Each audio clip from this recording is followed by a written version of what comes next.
Greetings, my lovely frost pups, and welcome to what I'm hoping will be the first in a new series I like to call Learn the Archetype. So you see, Yu-Gi-Oh has a bit of a problem. It's really hard for new players because it's such an archetypal game, and you can't be really creative, let's be honest. Yes, you can grab decks, some archetypes mesh well together, and some things work, and you can be creative, but you're more likely to screw yourself as a beginner.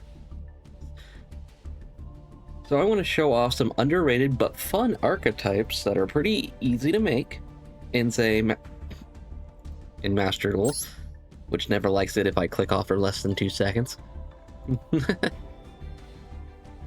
And show them how they run. And I figure I could start this series with my Traptrix deck. For those of you guys wondering, oh, well, why should we take any advice from you? Well, I've been dueling for 18 years. Granted, I am not a competitive duelist. The highest rank I have ever achieved was like gold 1 or 2. I do want to go into platinum this season, but that's more of a, I want to do that because I want to get the achievement. It's one of the few achievements I don't have in Yu-Gi-Oh! Master Duel. But let's get started with my personal favorite deck, Traptrix. So Traptrix is a trap card based archetype, and before you meta players out there freak out and say traps aren't usable, they are, you just have to go first. Which is a downside of a deck, because you're not always guaranteed to go first, admittedly. Plus it has a weakness of Harpy's Feather Duster and a few other cards, but I digress. Traptrix are an archetype based around trap cards, specifically the trap hole cards, as none of your monsters are affected by them. So you can do things like Treacherous Trap Hole, which is if you have no traps in your graveyard, target 2 monsters on the field and destroy them. Well, you could just target one of your monsters and your opponent's monster, and you get no downside and they lose a monster. In fact, you usually get an upside because of this card here, Traptrix Sarah. Traptrix Sarah is one non-link monster, that is a link monster. And it has to be one non-link Traptrix monster, which all my monsters are Traptrix monsters. So it's just a 1 summon really quickly. If a normal trap card is activated, you can special summon 1 Traptrix monster from your deck with a different name than this card controls. If your other Traptrix monster's effects is activated, you can set 1 whole card from your deck. In other words, you can use this deck 1 card to combo off and search for any card in your deck, pretty much, with the exception of the spell cards. In fact, one of my favorite combos is to summon Traptrix Sarah using any of these, activate something like Treacherous Trap Hole, the one I showed you before, to destroy my opponent's monster, then summon Marimello here, which when this card is normal summon, you can add a whole card, but if it's special summon, you could target 1 spell or trap card your opponent controls and destroy it, allowing me to work away on that back row of theirs and get the monster advantage. So the whole goal behind this deck, especially the way I have it built, is to never let your opponent summon anything. Now, if you happen to go second, there are ways around this, using cards like Traptrix Pudica, which gets your field spell out, and this card gets that card into your hand, by the way. That's why I don't worry about having only 1 copy, because I know I have a few different ways to get it into my hand. But what's the field spell do then? What's the field spell? What's so important about that? During your main phase, you can normal summon 1 Traptrix monster in addition to your normal summon, so this allows you to summon 2 monsters per turn, which is nice. Each time an insect or plant monster you control would be destroyed by battle, it is the first time it can't be destroyed the first time. And you can banish 1 monster you control to special summon 1 Traptrix monster from your hand or graveyard.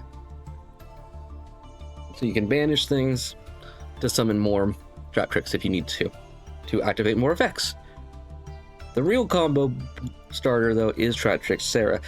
From Traptrix Sarah, you can summon in Traptrix Claria, which reflips over your trap cards, so you don't have to throw them away, which is nice. Then you have Traptrix Raphalia, who makes your it has materials unaffected by trap cards entirely, which is nice. And all your Traptrix can no longer be destroyed by battle or card effects when this card is on the field.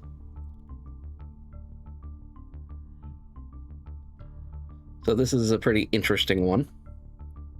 This one Traptrix Alamoris allows me to summon back a Traptrix card from my graveyard by detaching 2 materials from it.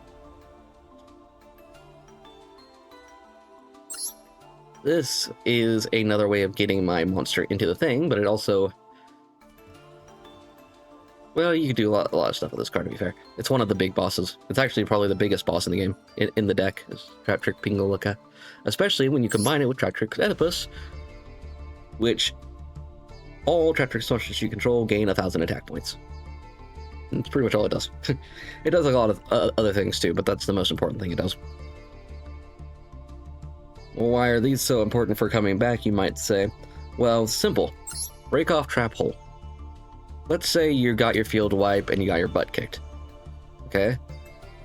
As long as you have one monster, you can activate stuff in response. So let's say you have Traptrix Era. You activate something, your opponent wipes your field, but you activate Traptrix Era in response to their activation of an effect, which, by the way, if a normal trap card is activated. So if they activate a trap card, just activate this in response. Yeah, your field might get wiped, but you'll still get the Sarah up. My bad. Sorry. But you'll still get the Sarah effect. So you could use that to summon something onto your field. Place this down.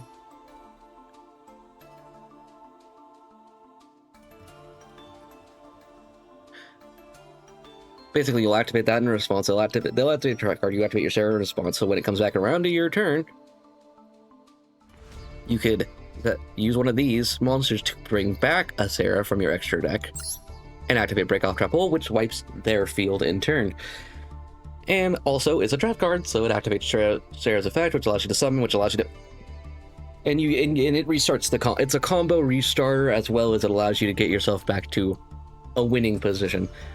It's actually a very key card to the deck. I highly recommend. I don't use 3 because I can easily search it and get it back. And get it back from the graveyard, I should say. But usually, if I use this card, I win the duel anyway. Okay, so all this is fine in theory. Let's take it into a solo duel so I can show you how they actually play. Because discussing things in theory is one thing, but how a card actually plays, well, that can be different than than you would think. So let's go ahead and we'll do a solo duel so I can show you how they play properly without any distractions. It's just more consistent way of demonstrating. This is actually a great hand to start with too for this. So we're going to start with Traptrix Mantis, activating its effect immediately to get Traptrix Pudica in my hand. Remember, that's my field spell card. Field spell is always a good thing to have, especially for this deck. So what you'll do here is special summon Traptrix Sarah. Because this is always the card you want to have on the field first and foremost, if you can. We're going to send our normal Trap Hole to the graveyard. Actually, I should have done it the other way, but my bad. Anyway. Swap that out for a Bottomless, which is more effective anyway. This gets us a monster on the field as well.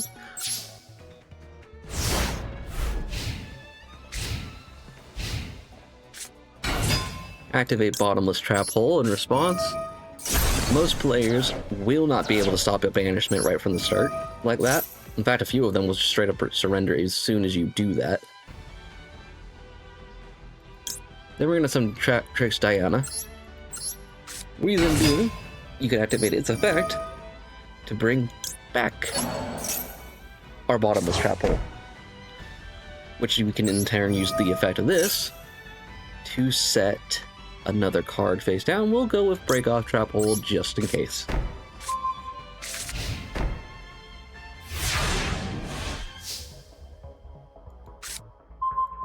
Tantalizing Tune, great card. So what we are going to start here first and foremost, we're going to activate Traptrix Pudica. Activate its effect to get Traptrix Garden, which activates Traptrix Sarah.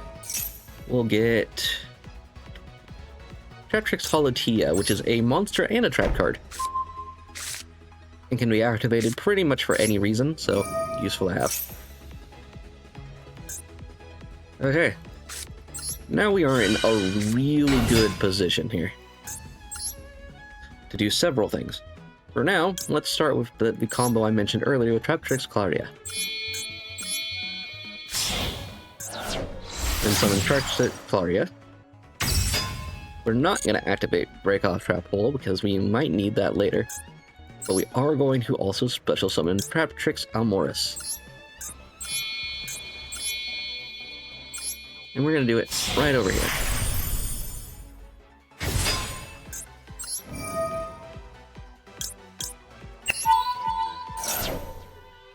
And we'll use that to special summon. Let's go with Traptrix Diana again. Activate its effect to get Trap Hole back. And look at that, we have no trap cards in our graveyard anymore. Interesting, isn't it? Now, let's say we wanted to special summon something else, shall we? Well, I'm immune to trap cards, so, go ahead and plot that right back down so we can use it next turn. And activate Traptrix Sarah. Well, let's grab Mari Mello to pop that one spell card in the back.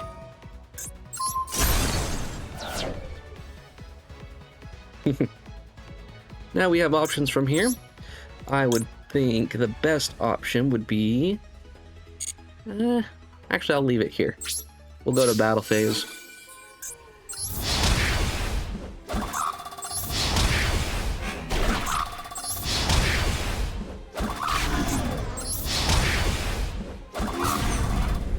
And that's game.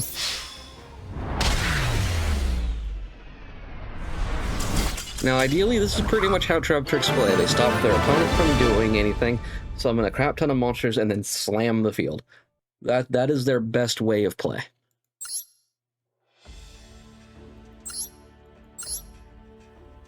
They are very much a lockdown deck, but you really want to go first. If you go second, you can still come back using this field spell because it allows you to stall just enough to be able to do what you need to do. You just got to stall at that point.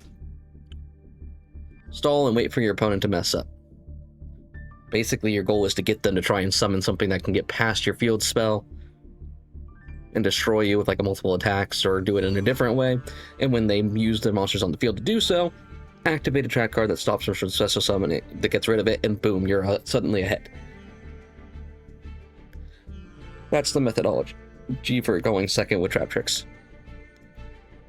I hope you all enjoyed this video. If you did, please leave a like. It will let me know that you want to see more of these. I've got lots of archetypes to discuss.